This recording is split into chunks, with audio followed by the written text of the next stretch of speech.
Сәлеметсіздер ме оқушылар? Біздің бүгінгі жаңа тақырыбымыз нәтиже сабақ.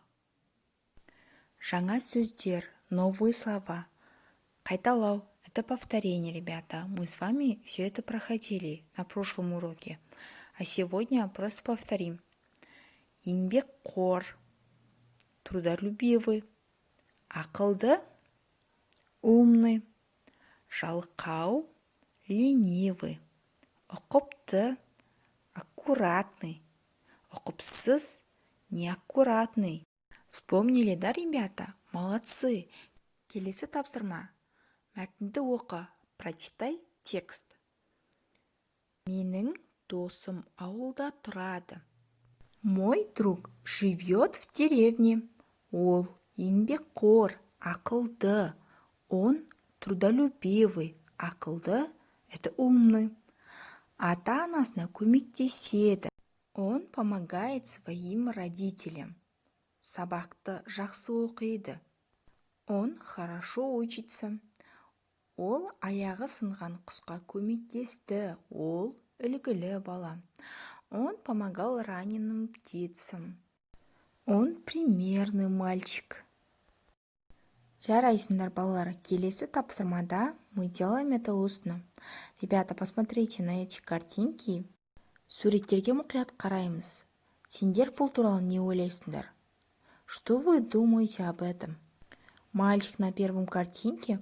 Что он делает? Он делает добро, да? Он помогает. Ребята, надо уступать место в автобусе старшим. Дедушкам, бабушкам. А теперь обратите внимание на вторую картинку. Что она там делает? Она сидит, музыку слушает, да? Рядом стоит пожилые люди. А как вы думаете, это правильно? Это неправильно, ребята. Следующее задание, екінші тапсырма 63-ші бет. Давайте ответим на вопрос, что такое добро. Жақсы деген немене?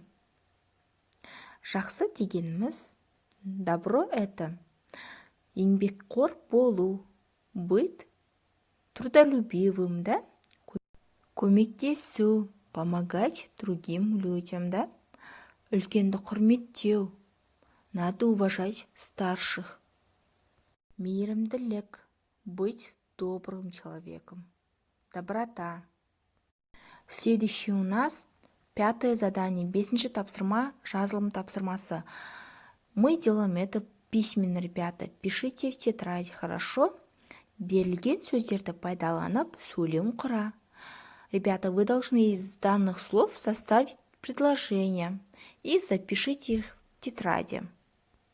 Вы же знаете переводы этих слов, да? Еңбекқор, трудолюбивый, еріншек, ленивый.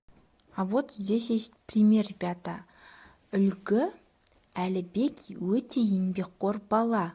Әлібек очень трудолюбивый мальчик. Ары қарай жалғастырамыз. Осымен сабақ аяқталды. Сау болыңыздар, балалар.